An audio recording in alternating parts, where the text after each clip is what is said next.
Magandang araw mga banateros at eto na nga, nagalit na ng tuluyan ng mga taga Maynila kay Lacuna.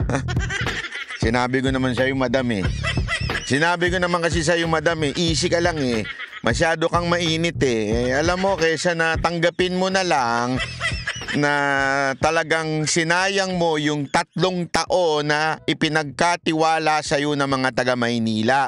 Ang problema po kasi madam, binigyan po kayo ng pagkakataon na 3 taon pinabayaan ninyo. Imagine niyo na lang. Ito, simpleng-simple na lang to mga kababayan. This is a simple logic, ika nga. Hindi mo na nga kailangan ibangon yung Maynila nung kinuha mo ang Maynila, nung ikaw ang naging mayor ng Maynila. Hindi mo na kailangan ibangon pa ito.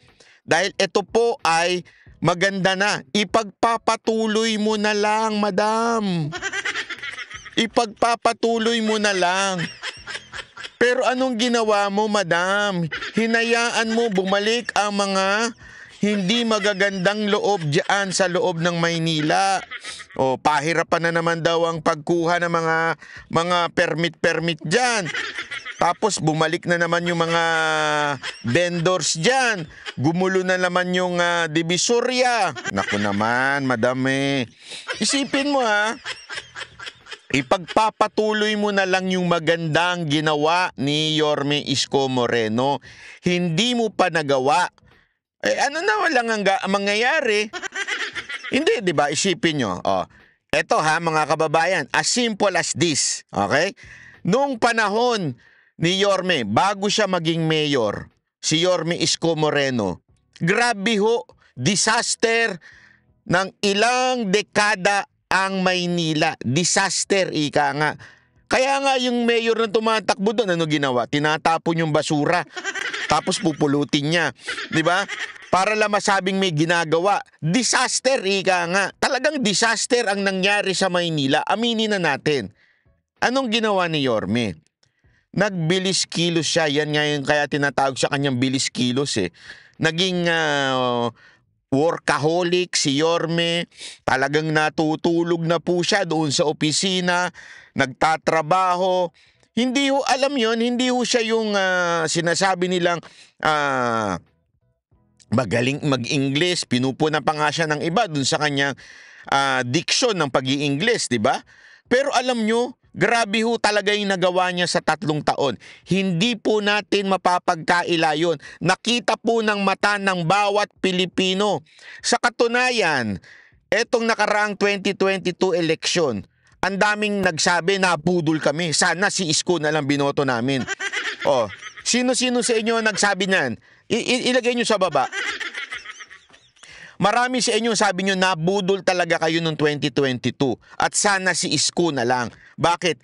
Pagkatapos kasi, naglabasan yung mga magagandang ginawa ni Isko. Eskwelahan, ospital, yung mga condominium, kung ano-ano mga condominium dyan.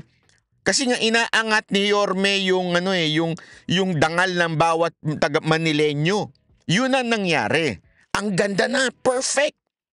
Ipagpapatuloy mo na lang, Mayora. Hindi mo pa ginawa. Di ba? Hindi, ganun kasimple. Parang yun nangyari dito sa bayan natin. 2016 to 2022, maganda na ang takbo. Dire-diretso na yung mga infrastructure. Dire-diretso na yung pagbaba ng criminality. Anyari noong 2022? Na dapat sana ipagpapatuloy na lang. Pinulitika. Balik na naman ang mga adik sa karsada. Balik na naman ang bigayan ng kung ano-ano dyan. Yung mga smuggler, nagbalikan na naman. Ipagpapatuloy na lang, hindi pa napagpatuloy. Pambihirang buhay, reo. Tapos magagalit ka ngayon na kesyo mapipikon ka ngayon dyan na sasabihin mo wag ka nang bumalik, traidor ka, kung ano-ano sinasabi mo. Madam, eto ngayon, nagsalita na ang taong bayan. Nagsalita na ang mga taga Maynila. At nagalit na sa inyo, madam. Paano ko mapapatunayan? Eto, ipapakita ko sa inyo kung paano nagalit ang taong bayan. Eto, kababalita lang Isko Moreno leads by 78 points versus Lacuna in race for Manila Mayor. Banat Bay naman. 78 points eh. Oh. Ayan nakasulat dito. Oh, ayan. Former Isko Moreno Domagoso. Score a landslide victory for Manila's mayoral race if the election was held from July 8 to 10. Oh, 'di ba? Okta Research Survey. Oh, yan. 'Di ba ho? Ibig sabihin talaga mga kababayan, ang taong bayan po talagang nagalit na ika nga. Nagalit na po at sinasabi nilang pwede po ba palitan na natin? Lumabas po ito October 4 October 4 po ito lumabas. Ayan po ang sinasabi. Kung daw po magkakaroon daw ng eleksyon, okay? Ito po yung pinaka-latest itong nakaraang July lang. Pero ito pong article na ito ng Inquirer ay lumabas po ng October 4, okay? Ano sabi dito? Yan.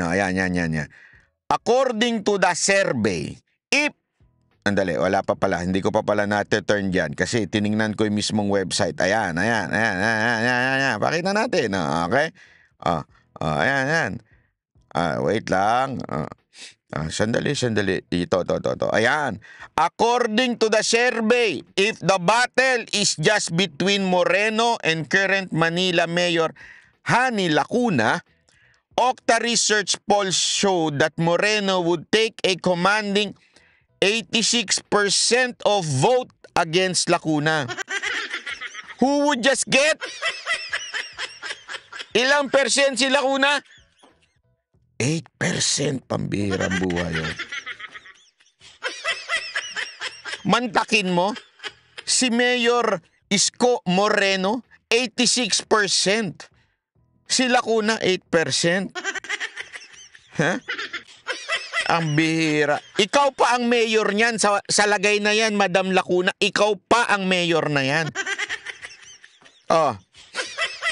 Eto, isa dito sa Okta also said that Moreno will win across all 6 Manila districts. 90% against 9% for District 1. Naku po. 90 si Moreno, 9% si Lacuna. Sakit naman nun. Sakit ba, madam? Sa second district, 89% against 5%. 5%? 5. Sandali 5%. Sa 100 tao, ilan ang 5%? Wait lang Hindi ko kino-compute. Alam ko po, syempre 5 lang. Okay, pero meron ako ite-text yung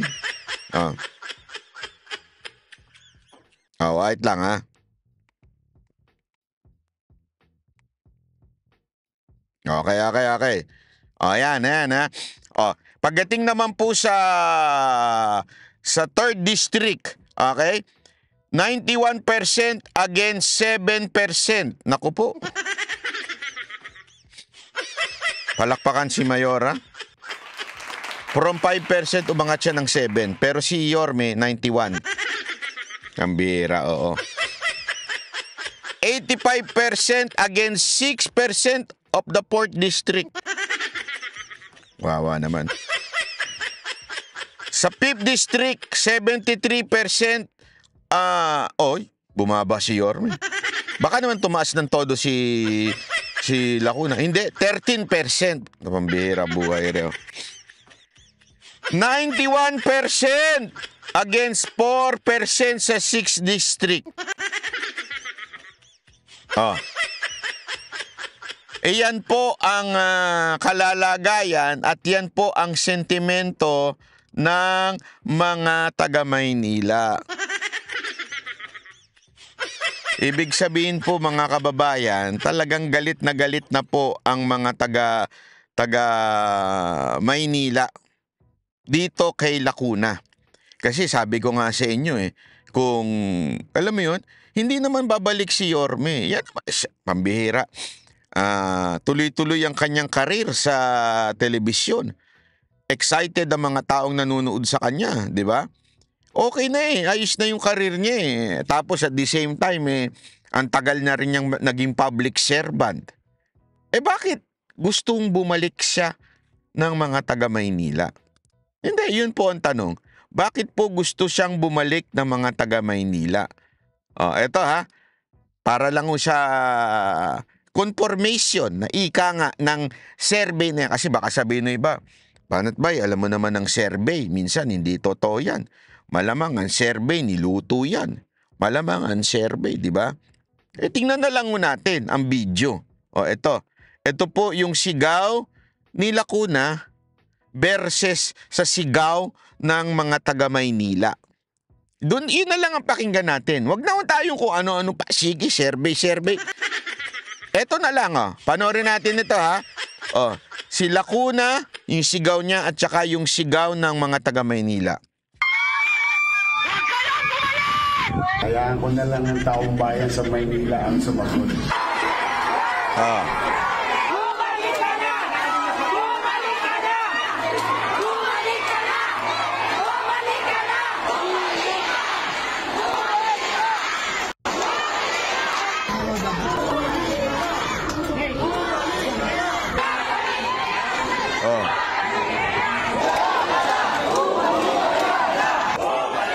Bumalik ka na! Grabe!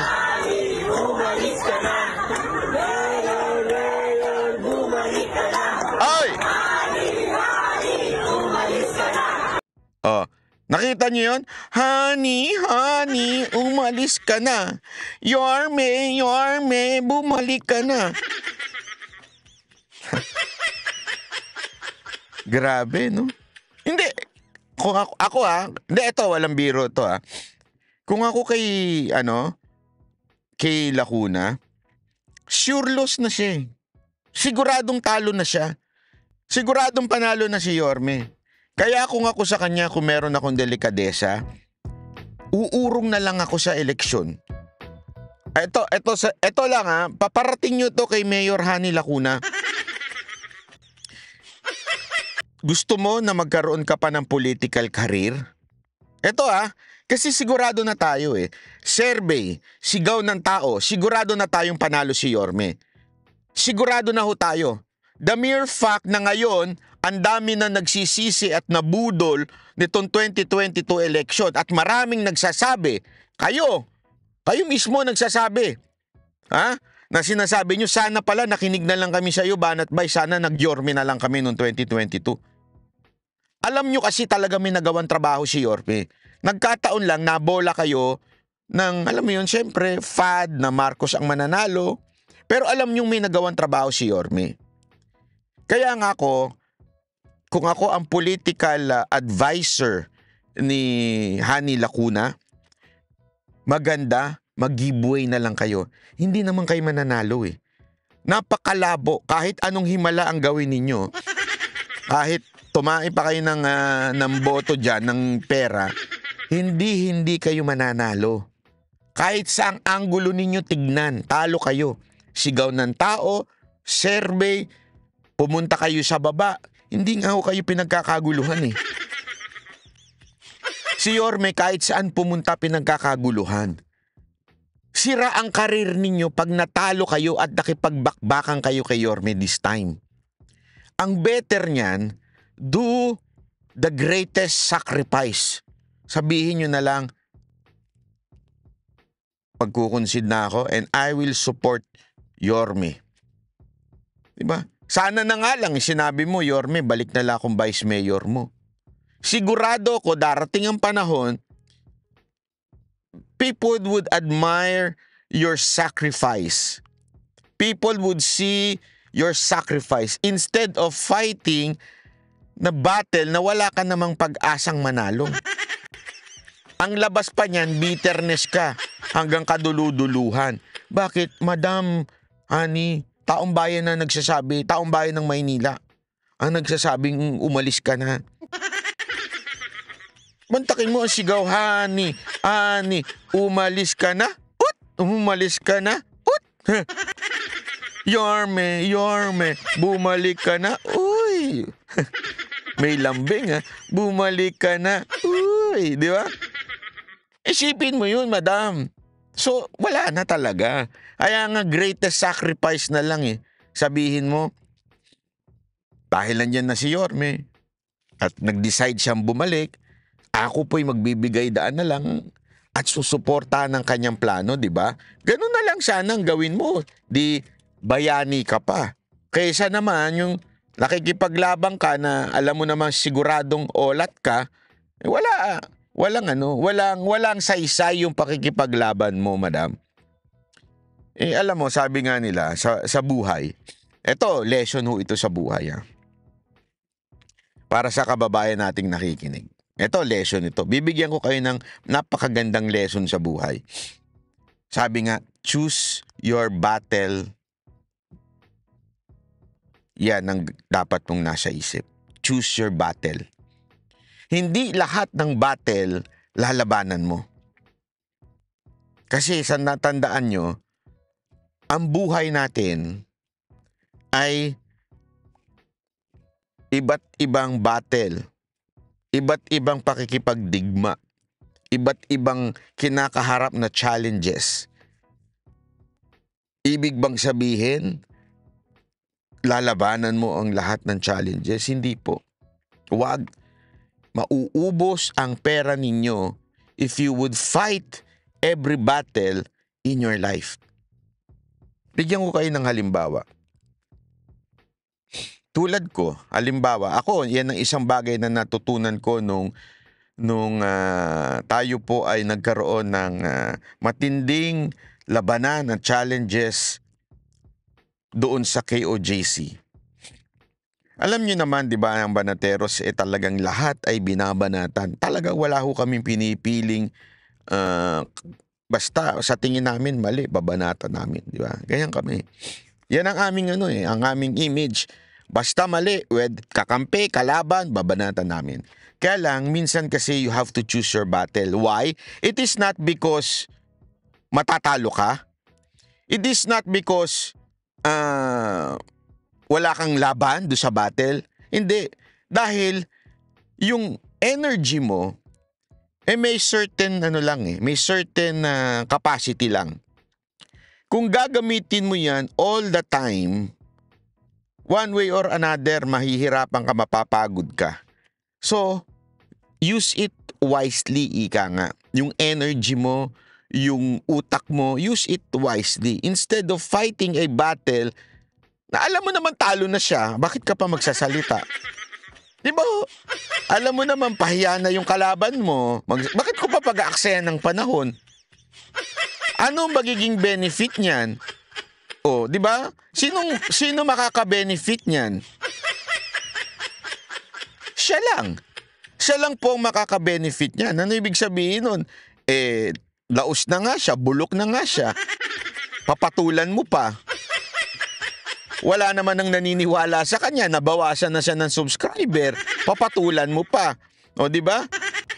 Hindi kasi alam mo, para lamang po sa kaalaman ng iba, kikwento ko lang na maikli. Katulad nung after nung nangyari yung sa KOJC, naglabas po ang KOJC ng memo na sinasabi nilang they would concentrate muna sa laban nila sa evangelism. Okay? Kasi tandaan nyo, they are church.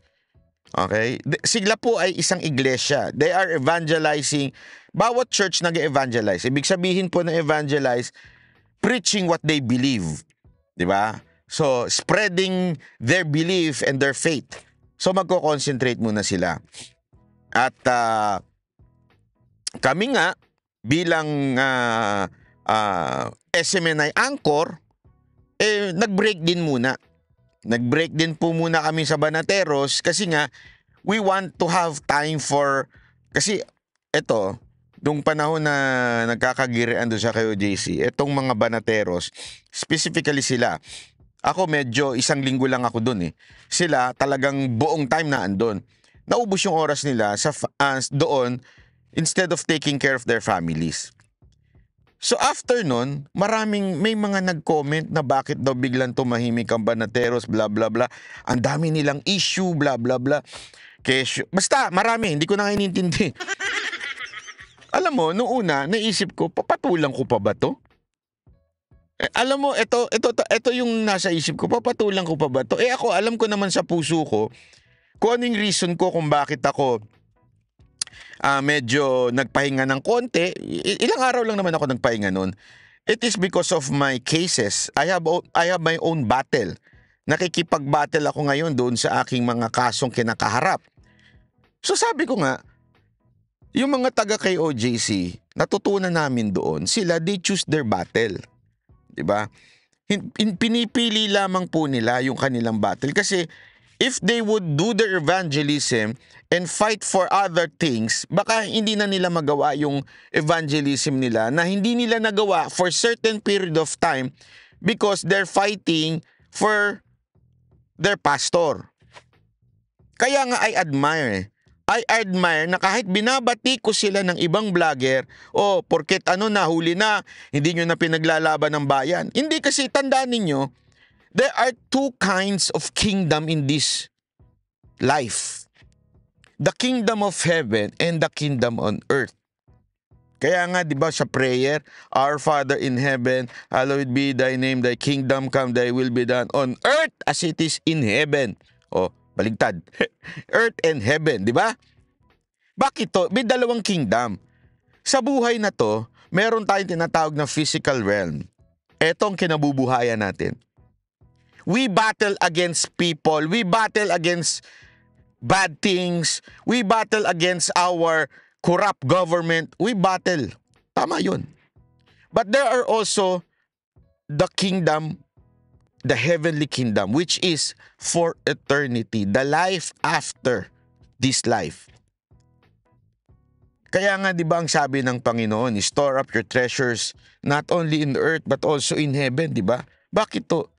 Kasi meron pang buhay after this. So hindi lagi lalaban ka dito. May mga pagkakataon na may time na importante yung heavenly things. Yun yung kanilang pinariority. This time, because lumaban na sila nito mga nakaraan. And I admire that. Kahit binabanatan sila ngayon ng iba dyan, nagagalit sa kanila, bakit ganon? Pinaglaban namin kayo, bla bla bla, bla bla bla, kung ano-ano. Focus sila doon sa heavenly kingdom na tinatawag. So ganun din po tayo sa buhay, 'di ba? Ako bilang vlogger, hindi every time kaya kong maggawa ng video, maggawa ng live. Siyempre may buhay pa po akong binubuhay, sarili ko. Meron pa po akong mga negosyo, businesses, may trabaho pa po akong iba. Kung I will fight every people na nakikita ko na mauubos yung aking energy, di ba?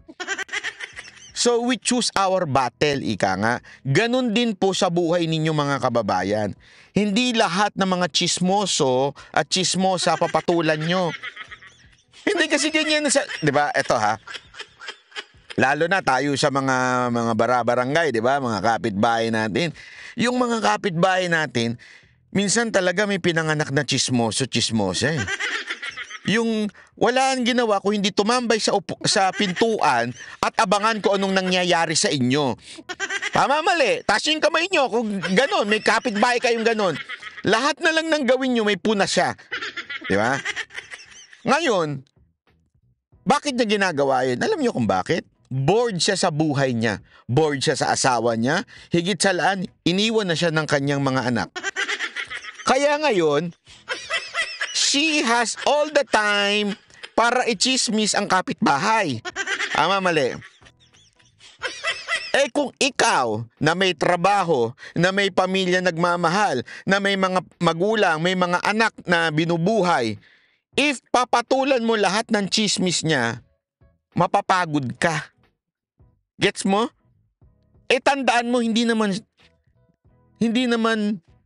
yung chismis ang nagpapakain sa'yo. Yung chismis will not translate into money that will feed your family. Why would you spend so much time defending yourself to someone na kaya lang naman niya ginagawa yung kasi bored siya sa buhay niya? Dahil wala siyang trabaho, tambay lang siya. Ikaw na may trabaho, ikaw na may nagmamahal, papatol ka doon sa taong walang kwenta. Bakit? You understand what I mean? Yun yung isang bagay na dapat tayo maging mautak. Kaya nga, yun yung sinasabi natin kay Madam Honey Lacuna. You would spend so much time fighting against Isko Moreno. You would spend so much time fighting for your people na alam mo namang hindi mananalo. Sayang lang. Dalawa lang naman ang kakalabasan nito. It's either you will lose or magiging bayani ka. Mamili ka, Madam Mayora Honey Lacuna. Talo ka o bayani ka? Kung talo ka, sige, lumabang ka. Yun ang magiging resulta mo, talo ka. O kung gusto mo, maging bayani ka na lang, give way to Isko Moreno. Yun. Tama, mali. So, yun lamang po ang ating lesson sa buhay natin ngayon. Ha? Pati, ano naman, ha? Hindi lang po pang politika, pang buhay pa. Hindi, kasi ho, alam mo, hindi rin po ako nagsasalita kasi nung may bumabanat na ho sa amin na ganyan-ganyan. Tingnan nyo, ano nangyari? Wala tayong banat, ha? Hindi natin siya binabanatan. Hindi nga natin siya pinapansin kahit nagpapapansin, eh. Oh. Hindi pa nga sumisikat, laos na. Oh. Wala pa tayong ine-exert na effort. Si Boss Dada pa lang. Kaya binabanatan, hindi, lagi niya ginagamit na binabanatan niya, banateros. May isa lang pumatol sa kanya, si Boss Dada. Si Boss Dada pa lang yun, nalagasan ka ng kagad ng followers. Ilan na lang ang followers mo? Oh. Eh, how much more kung binanatan ka namin 5? Hindi, kaya nga, sabi ko, we just choose our battle. Hayaan mo na si Boss Dada dyan. Tayo, tuloy lang tayo para lang. Kasi alam mo, ito na lang ang tinanong ko sa sarili ko. Kung babanatan ko ba yan? Makakatulong ba ako sa tao na mamulat ang kanilang mata sa darating na eleksyon? Kasi yun ang goal ko eh. Yung kababayan, ang goal ko po sa ngayon, sa pagbablog ko, sana, kahit konti lang, may ma-impluwensyahan ako sa mga kababayan natin na bumoto ng tama. 2025 midterm election is very important. It will determine what will happen on 2028. 2025 election would determine if there will be an election on 2028. If we vote for right senators. Vote pala, hindi vote. Hindi bangka. Vote. Baka mamaya madiwata tayo dito eh. Ano yun? Vendors party list. Joke lang po. Lahat naman tayo nagkakamali minsan ng letter P, letter... Oh, masyado kayo mapuna. Oh, anyway... So, yun po. Sana, ayun lang po yung wish ko. So, anything that will not help on the 2025 election, hindi ko na muna masyadong pag-uukulan ng pansin. Kasi nga po, mas importante po yung 2025 election. Parating na po yan. Sana, maging tayo talaga, mapanuri. Hindi lamang po pati senators, ha? Kasi meron din tayong mga iba-vlog tungkol po sa mga tumatakbong mayor na alam natin sabit, babanatan po natin yan. May mga tumatakbong congressman na alam natin sabit. Kasi, alam nyo, what happened to itong recent 2022 to 2025, 24, dito natin nakita na sobrang makapangyarihan ng Congress. They weaponized the Congress, meaning, yung mga congressman na ibinoboto ninyo, they can be weaponized kung gugustuhin nung sakim na namumuno dyan. So, importante na maglagay tayo ng congressman na mga katulad ni Marcoleta na may paninindigan. At si Marcoleta, lipat natin sa Senate. Di ba? Dapat magkaroon tayo ng mga ganong congressman. Yung merong hindi nadadaan sa proyekto kaya sisip-sip at maghahalik puwet sa Speaker of the House. Ay, kaya nga sana mga kababayan, etong darating eleksyon, suriin natin yung mga kongresista natin. Okay? So maraming salamat po. Ako po si Banat Bay. Sana po panoorin nyo yung mga susunod na video. At kung maaari rin, mag-subscribe na rin po kayo dito sa ating channel. Maraming salamat po. Yan ang Banateros, boses ng ordinaryo Pilipino. Banateros ay walang makaka